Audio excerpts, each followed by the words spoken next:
At 1:37 p.m., the cemetery held its breath. Soil thudded on the coffin like a fist on a door, and the priest's voice thinned in the wind. I felt my phone vibrate once in my jacket, a tiny, guilty pulse. Then Evan leaned in so close I could smell aftershave under the rain. "You have 2 weeks to clear out, old man," he hissed, shoving a crumpled paper into my hand. "Notice to vacate." The words bled in cheap ink. Silence. Cold rain. The ring chime lit my screen with a thumbnail from last night. Evan on my porch at 10:42, jabbing the camera, shouting the same ultimatum through the glass. 2 weeks, clear out. His mouth made the words again in my head while the shovel struck wood. Lilies and damp earth rose, sweet and thick as syrup. I looked from the hole to the paper and back, as if either could explain the other. Grief pressed down. Anger tried to stand. Around us, friends pretended not to hear. Evan smiled without his eyes and stepped back into the line of mourners, palms folded like a man at prayer. I slid the paper into my pocket beside the phone and felt both like stones, a dare and a deadline. My daughter's name was on the program in my other hand, ink now blurred by drizzle. I swallowed hard and chose the only thing I could choose. I wasn't supposed to answer a threat at my daughter's funeral, but I did. "I'm Robert Bob Kincaid, 66, a retired machinist from Bridgeport,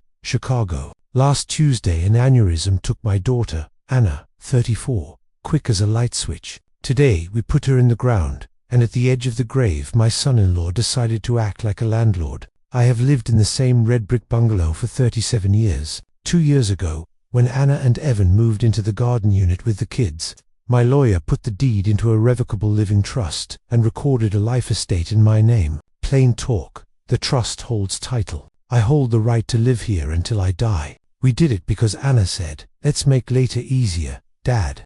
We signed, filed, and went back to grilling sausage in the alley. Most of my life has been measured in breakfasts on the back steps, Sox games on a tinny radio, and Sunday calls that always ended with, "You need anything." The past few days have been measured in spreadsheets I never asked for, stamped receipts, and a phone that will not stop buzzing. Grief has a weight. So does paper. The stakes are simple and not small. My home isn't just a roof. It's scuffed baseboards, the maple Anna planted when she was 9, the pencil marks where the grandkids keep getting taller. Anna's legacy shouldn't be a rumor about a freeloader she loved. The kids need one steady place that smells like coffee and Murphy's oil soap, not boxes and threats. And I need to decide whether Evan's deadline and hissed insult can bully a man who still knows how to square a corner and hold a line. I looked at the wrinkled notice to vacate, at the ring thumbnail of Evan jabbing the camera at 10:42 p.m., and felt my hands go from shaking to steady, the way they did when a press jammed and the floor foreman waited.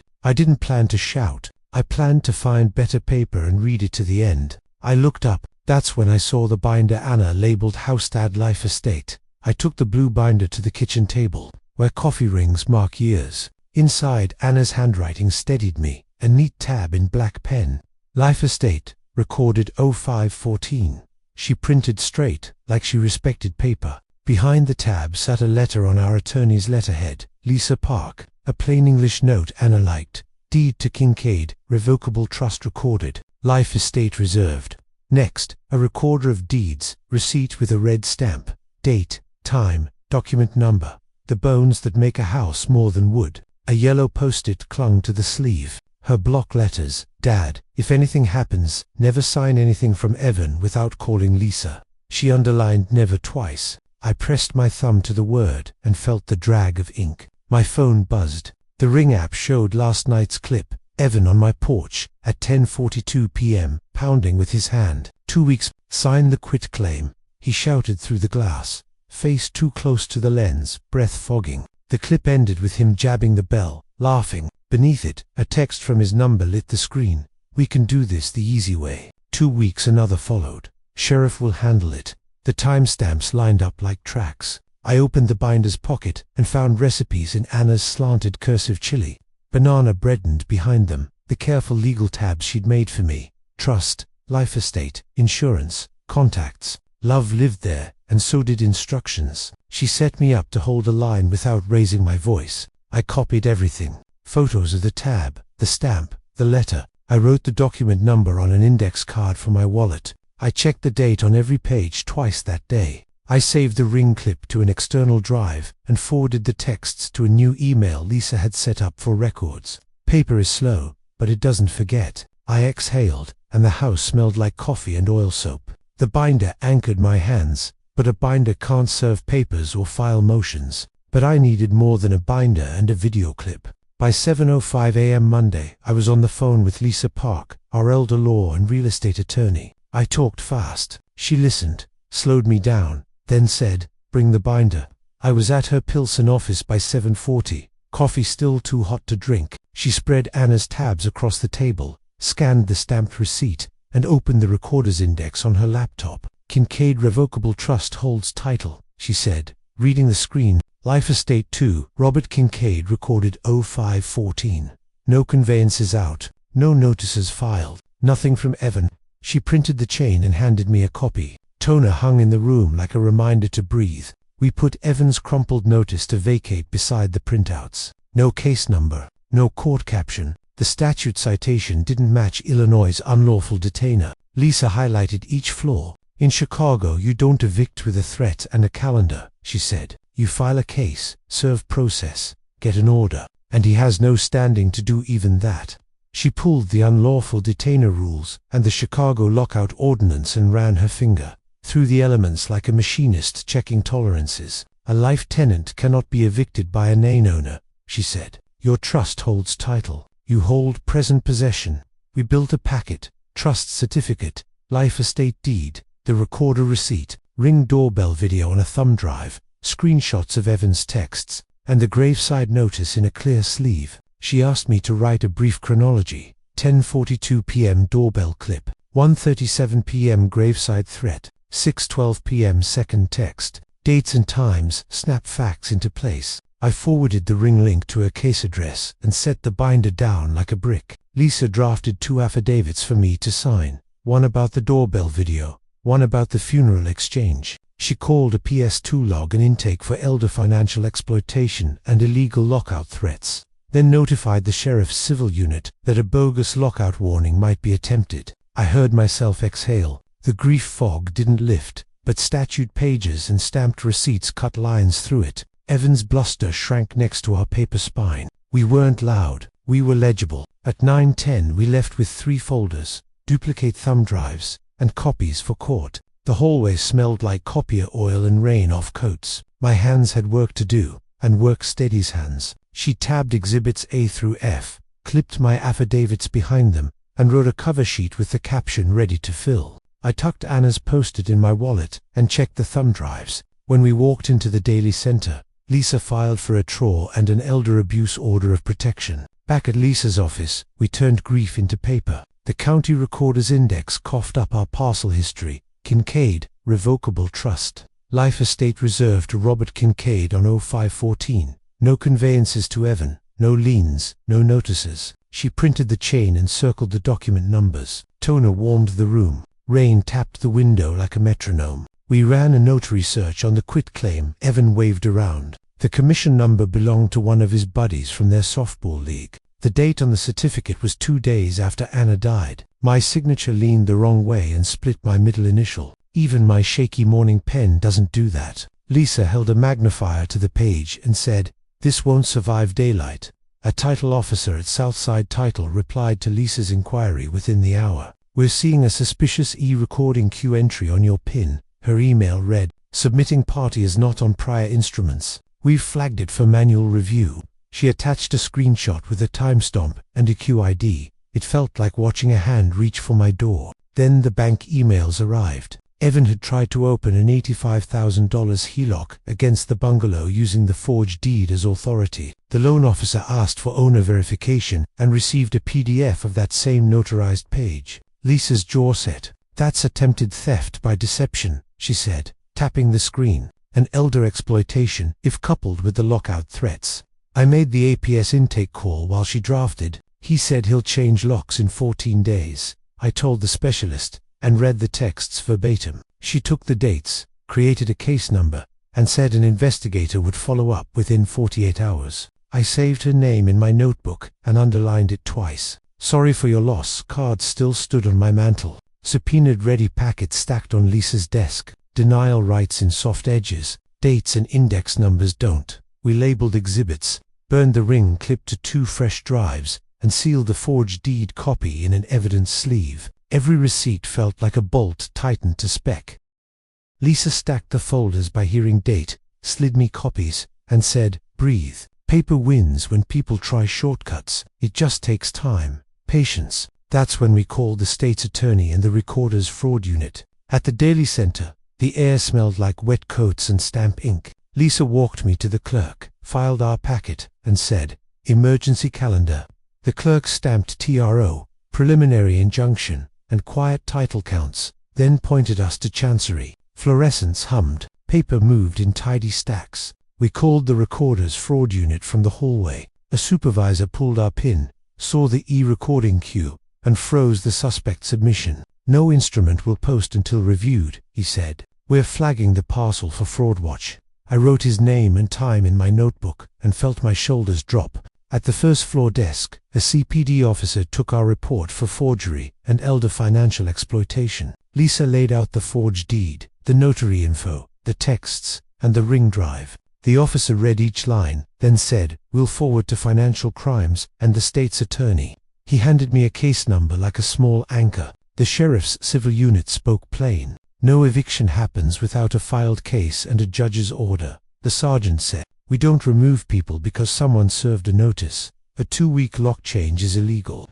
I saved that sentence to read back to myself when the house felt loud and empty. I called apps from a bench near the escalator. The specialist confirmed my earlier intake, added the new threats, and opened an investigation. She read back the notes and promised a follow-up within 48 hours. I thanked her and wrote the number twice. In Chancery, a judge reviewed Lisa's motion and set a TRO hearing in 48 hours. Until then, the court would hear us ex parte if Evan tried anything. Lisa also filed in probate, noticing that Anna died intestate and that my trust assets are not part of her estate. "We closed that door before anyone pries," she said. By mid-afternoon, the state's attorney's office assigned Assistant District Attorney Miguel Rivera to review the forgery and attempted theft. He called as we reached the lobby. "I have your CPD report and the recorder flag," he said. "Do not engage him. Preserve everything. We'll coordinate with detectives. Corporate boardrooms use rugs and euphemisms.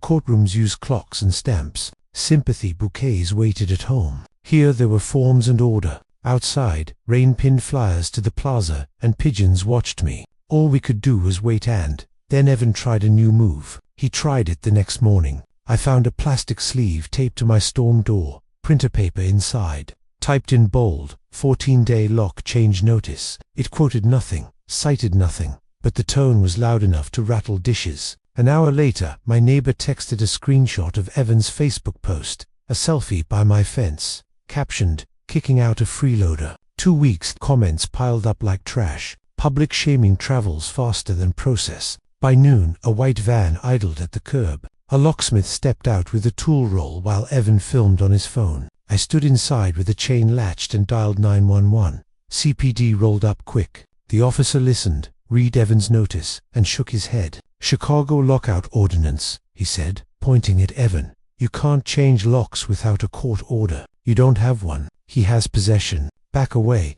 The locksmith looked at his shoes and climbed back into the van. Evan promised court tomorrow and left a last glare on the porch like a thumbprint. That night, a cousin I barely knew slid a manila envelope through my mail slot. Inside was a photocopy titled "Last Will and Testament of Anna Kincaid," leaving all real property to Evan. The date was wrong by a year. The signature looked traced, and there were no witnesses, no notary, just lines and hope. I scanned it to Lisa with a knot in my throat. She called within minutes. "Fatal defects," she said, calm. "Even if it were real, it conflicts with your trust. Probate can't reach trust. Assets breathe." The grandkids curled on the sofa and asked if they were losing Grandpa's house. I told them stories about the maple and the chalk line where their mom had marked her first summer tour, and I said, "No, we're not losing it." When they went to bed, doubt gnawed at the soft places grief leaves behind. Court is quiet. Facebook is not. I set out the exhibits for the morning, checked the thumb drives, and put the fake will back in its envelope with sticky notes Lisa would like. I made coffee I didn't drink, and sat with the house until the radiator ticked like a metronome. Noise met court silence, and fear met Anna's preparation. The sky went from ash to pearl. And then, at 8:12 a.m., Lisa texted, "Tro granted. Sheriff served." By 8:12 a.m., Lisa's text lit my screen. "Tro granted. Sheriff served." Within the hour, a deputy taped the order to my door and handed a copy to Evan on the sidewalk. The judge's ink said it plain. Stay 200 feet away. No lock changes. No contact. Pending hearing. My house exhaled. The radiator ticked like applause. Down at the recorder, the fraud unit voided the e-recording attempt and flagged my parcel. "No suspect instrument shall post," the supervisor emailed, adding a freeze code and timestamp. The bank followed, freezing the $85,000 HELOC application built on the forged deed. The loan officer's reply ended with 3 words I underlined twice: "Application withdrawn. Fraud." ADA Miguel Rivera called next. CPD Financial Crimes sent detectives to collect the forged quitclaim copy and the buddy notary's information. A subpoena pulled the original and the notary log. Under interview, the notary admitted Evan brought the paper after Anna's death and asked for a backdated favor. The log's date, the commission number, and my crooked signature lined up like arrows pointing one way. By late afternoon, squad cars idled at Evan's curb. He tried the camera grin he wears online. No one applauded. An officer read the charges: forgery, a Class 2 felony, attempted theft by deception, an illegal lockout under the city ordinance. They turned him, cuffed him, and walked him past the same stoop where he had filmed his swagger. He understood the difference between deadlines you invent and orders a judge signs. I watched from my porch with the order in my pocket and the grandkids' chalk hopscotch still on the walk. Relief is quiet. So is accountability when it lands. But the court still needed to explain, clearly, why Evan never had a claim and why I could not be evicted. We sat at a conference table that smelled like stamp ink while they translated law into plain talk that day. Lisa tapped the chain of title. "Your revocable trust holds legal title, Bob. Your recorded life estate means present possession stays with you. A spouse of your child can't evict a life tenant. Even a remainderman can't until the life estate ends."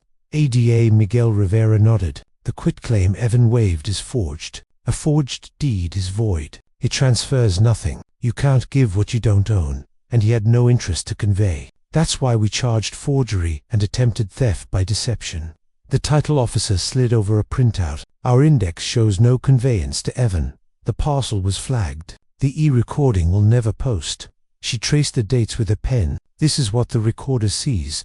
Lisa flipped to probate. "Anna died intestate, but her estate can't reach your trust assets. She never had a vested interest in this house. Intestacy controls only what she owned. She didn't own your bungalow, and Illinois isn't community property, whatever the internet says."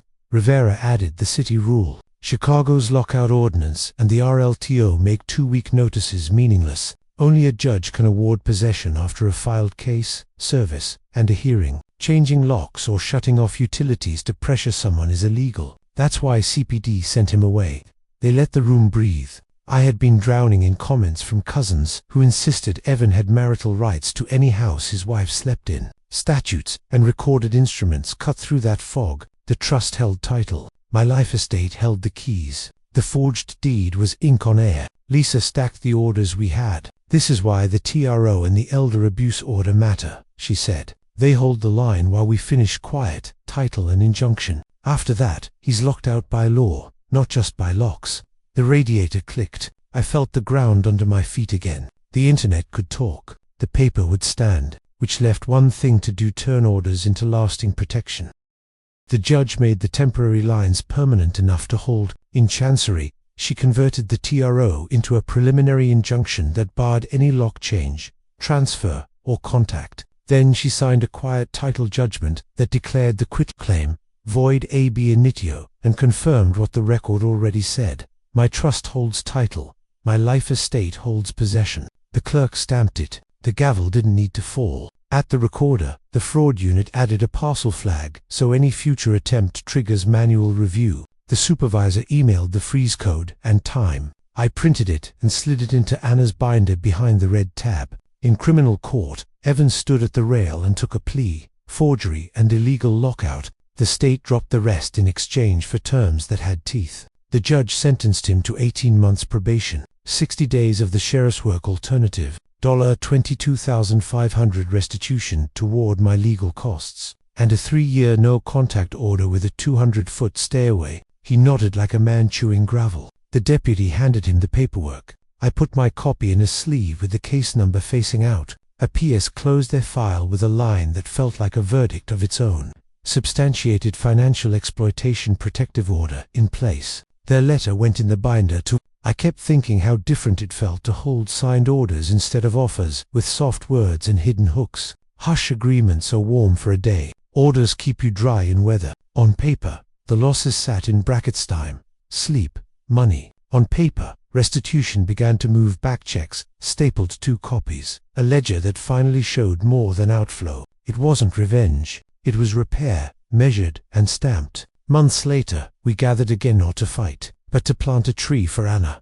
6 months later, the house breathes like itself again. I keep the bungalow. The maple throws shade across the porch, and the grandkids race up the steps on Saturdays, tracking in grass and loud laughter. Evan obeys the order. Most days, he keeps the distance the order requires. I pay the legal bills in steady bites. Restitution checks arrive with case numbers in the memo line. I staple copies to the invoices and file them in Anna's binder. The recorder's office hosts a fraud prevention night at the library in Bridgeport. I bring the blue binder, the red tabs, and the lesson that paper can be kindness when nerves run hot. People ask what I wish I had known. I say, record early, save everything, call the right people. I added Anna's name to the garden plaque by the back steps, brass letters that warm in the sun. At McGuane Park we dedicated a bench under a young elm. I sit there on Sunday evenings with a coffee and listen to kids argue about outs. The house stays in my trust. Lisa recorded a parcel alert and a transfer on death instrument naming both grandkids for when my life estate ends. The documents are dull to look at and good to live under. Grief carved a hole, and nothing fills it, but the edges are less jagged. Boundaries hold where temper used to live. The kitchen smells like Murphy's oil soap and fresh coffee again. The mail brings fewer surprises and more ordinary envelopes. I mow, I mend, I make dinner, I sign what needs signing and shred what doesn't. I learned the difference between revenge and accountability. I learned that accountability is a daily choice, not a press release. I learned that grief and justice can share the same room and both deserve quiet. I learned that if someone gives you 2 weeks, you don't shout first, you save the receipts and call the right people. Justice isn't revenge. It's naming what happened and making sure it can't happen the same way again. Should forging a deed carry prison time, or is probation enough when no one lost the home? Tell me where you stand and keep it respectful. Have you ever faced pressure to clear out or sign something under grief? What receipt would you save first and who would you call? Share one step you took or wish you had so someone else can see the path. Please keep the comments kind. This story is not legal advice. The processes are shown through characters and documents. If all you can do today is write the truth down and keep it safe, that is enough. I learned, becomes a habit when you practice it every day.